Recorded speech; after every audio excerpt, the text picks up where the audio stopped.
Aha, mambo ya Iran ni balaa. Iran hakwepeshi wala achekeshi. Jeshi la Iran lasema vidole vyetu vipo kwenye kitufe cha kufyatua risasi, lakini hatutaki kuanzisha vita. Mkuu wa vikosi vya ulinzi vya Iran Meja Jenerali Abdurrahim Mousavi na kamanda wa jeshi la Iran Meja Jenerali Amir Hatami wamesisitiza kuwa Iran haitafuti kuanzisha vita vya kikanda licha ya utayari wake kamili. Maafisa hao wakuu wa jeshi nchini Iran wameonya kwamba ongezeko lolote la mapigano litavuruga utulivu wa eneo la Asia Magharibi kwa miaka mingi, huku wakisisitiza kwamba vikosi vya jeshi vinamfuatilia adui kwa karibu na vinaendelea kuwa tayari kujibu kwa dhati tishio lolote. Mkuu wa vikosi vya ulinzi vya Iran Meja Jenerali Abdurrahim Mousavi amesema mbele ya hadhara ya makamanda na wafanyakazi wa jeshi la anga na vikosi vya ulinzi wa anga vya jeshi la Iran, na kueleza kwamba licha ya utayari wetu hatutaki kuanzisha vita vya kikanda, ingawa wavamizi ndio wanaochochea vita vya kikanda. Kuzuka kwake kwa vyovyote vile kutachelewesha maendeleo na ustawi wa eneo hili kwa miaka mingi, na wachochezi wa vita, yaani Marekani na utawala wa kizayuni wa Israeli, zinabeba dhima ya matokeo yake. Kwa upande mwingine, kamanda wa jeshi la Iran Meja Jenerali Amir Hatami amesema kando ya mkutano wa makamanda, maafisa na wafanyakazi wa jeshi la anga la Iran na mkuu wa majeshi ya ulinzi, tunamfuatilia adui kwa karibu na tuko tayari kujibu kwa uthabiti uovu wowote. Hatami amesisitiza umuhimu wa uzoefu uliopatikana kutokana na operesheni ya vita vya siku 12 vya kujihami kutakatifu. Akiwahutubu maadui, Meja Jenerali Hatami alisisitiza, tunatumai adui hatafanya kosa lingine, na ikiwa atafanya hivyo, basi jeshi la anga litachukua jukumu muhimu katika kujibu. Vilevile, Saidi Abbas Araghchi, waziri wa mambo ya nje wa Jamhuri ya Kiislamu ya Iran, amesisitiza kwamba Iran haitafanya mazungumzo kuhusu makombora yake kwa sababu maudhui hiyo inahusu masuala ya ulinzi tu.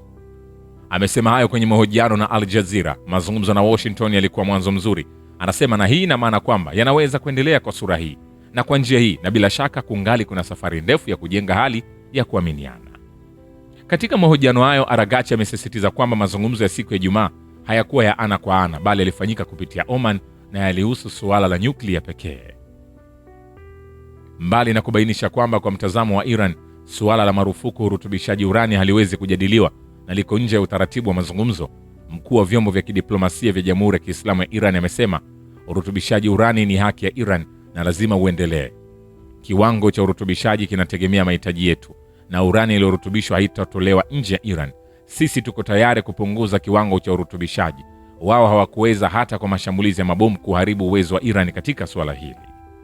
Araghchi ameeleza kwamba Iran iko tayari kufikia makubaliano ya uhakika kuhusu urutubishaji.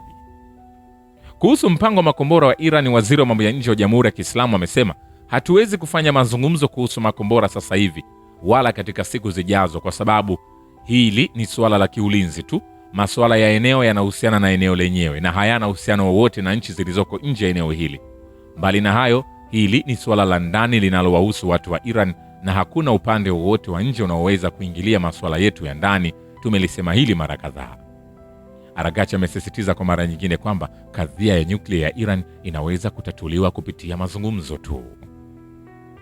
Kuhusu uwezekano wa kutokea vita na majibu ya Iran kwa mashambulizi yanayowezekana kufanywa na Marekani, amesema uwezekano wa kutokea vita uko muda wote, na sisi tuko tayari kwa hilo na kwa ajili ya kuzuia vita visitokee. Hakuna uwezekano kwa sisi kushambulia ardhi ya Marekani ikiwa Marekani itatushambulia, lakini kama itaishambulia Iran, tutazishambulia kambi za Marekani katika eneo hili. Nikwambie hivi, hatujamaliza. Vilevile, Rais Masoud Pezeshkian amepongeza duru mpya ya mazungumzo ya nyuklia yasiyo ya moja kwa moja kati ya Iran na Marekani na kuitaja kuwa ni hatua ya kusonga mbele, akisisitiza kuwa msimamo wa Teherani kuhusu swala hilo unategemea haki zilizoainishwa ndani ya mkataba wa kuzuia ueneaji wa silaha za nyuklia.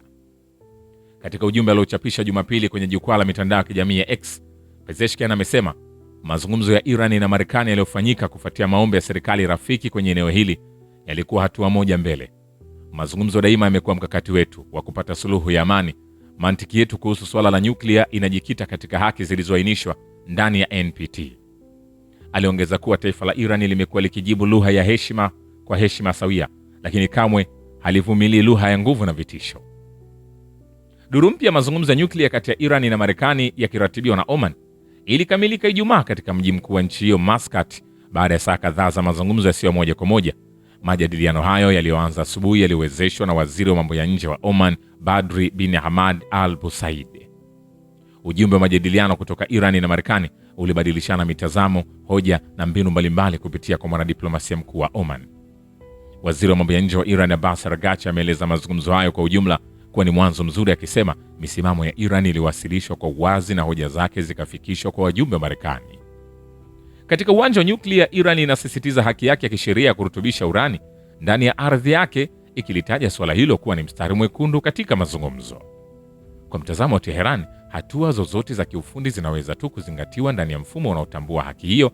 Masharti yoyote yanayozidi hapo yatachukuliwa kama ishara ya kukosa nia njema kutoka upande wa pili. Iran ilikuwa imefanya duru 5 za mazungumzo kuhusu mbadala wa makubaliano ya nyuklia ya mwaka 2015 kabla mashambulizi ya anga ya Marekani na Israeli dhidi ya nchi hii na miundombinu yake ya nyuklia katikati ya mwezi Juni mwaka jana. Vile vile, mkuu wa majeshi ya Jamhuri ya Kiislamu ya Iran amesema kuwa ingawa Jamhuri ya Kiislamu iko tayari kikamilifu kutoa jibu la haraka, kali na litakaloleta majuto kwa uchokozi wowote, haina nia ya kuanzisha vita vya kikanda. Mosavi amesema hayo Jumapili alipokuwa akihutubia kundi la makamanda na wanajeshi wa jeshi la anga na ulinzi wa anga la Iran wakati wa hafla ya kuadhimisha siku ya jeshi la anga la Iran.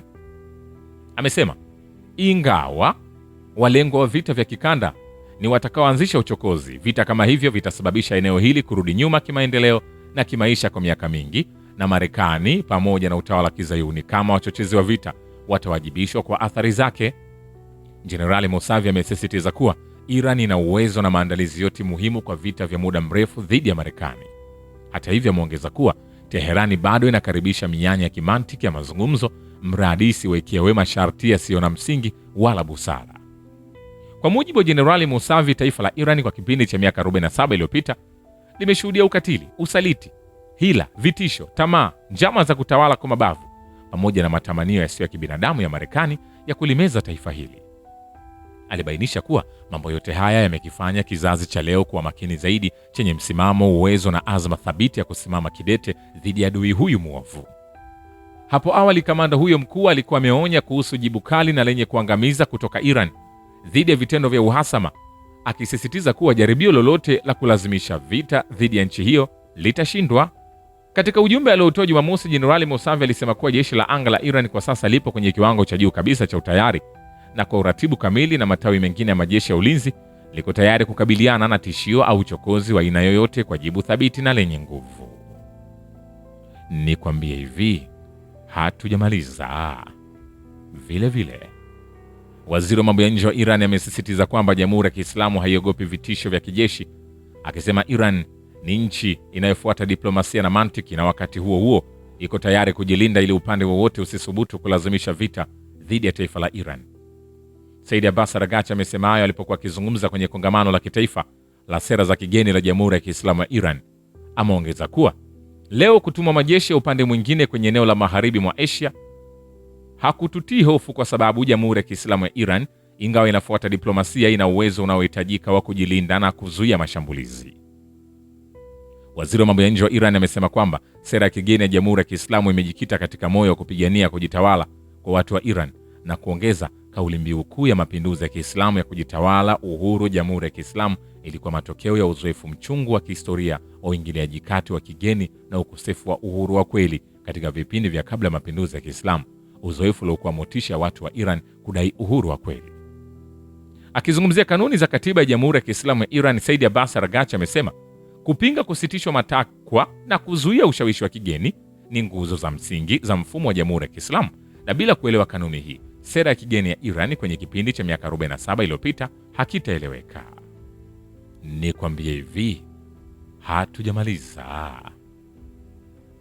Vile vile, waziri mkuu wa masuala ya uchumi na fedha wa Jamhuri ya Kiislamu ya Iran amewasili Riyadh, mji mkuu wa Saudi Arabia, kwa ajili ya kushiriki katika mkutano wa pili wa masoko yanayoinukia.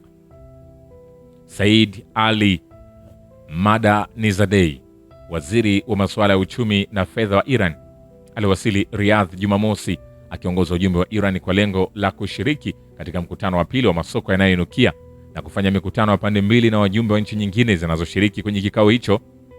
Kikao hicho kinachoandaliwa kwa pamoja na shirika la fedha la kimataifa IMF na serikali ya Saudi Arabia, kikiwakilisha wajumbe wa zaidi ya nchi 50, kinafanyika katika mji wa Al Ula. Uwepo wa waziri wa masuala ya uchumi na fedha wa Iran katika mkutano huo nchini ni ishara ya diplomasia ya uchumi ya Iran kuimarika zaidi na kuwa na nafasi zaidi katika nyanja za kiuchumi kimataifa. Uwepo huu unafanyika katika hali ambayo ulimwengu unaelekea kwenye mifumo mipya ya ushirikiano kati ya nchi huru zinazoendelea. Shukran kwa Baba Ukivita na Historia ya Dunia. Mimi ni Richard Show, The Rich Voice. Ni follow Instagram na TikTok kama Rich Voice Official. Asante.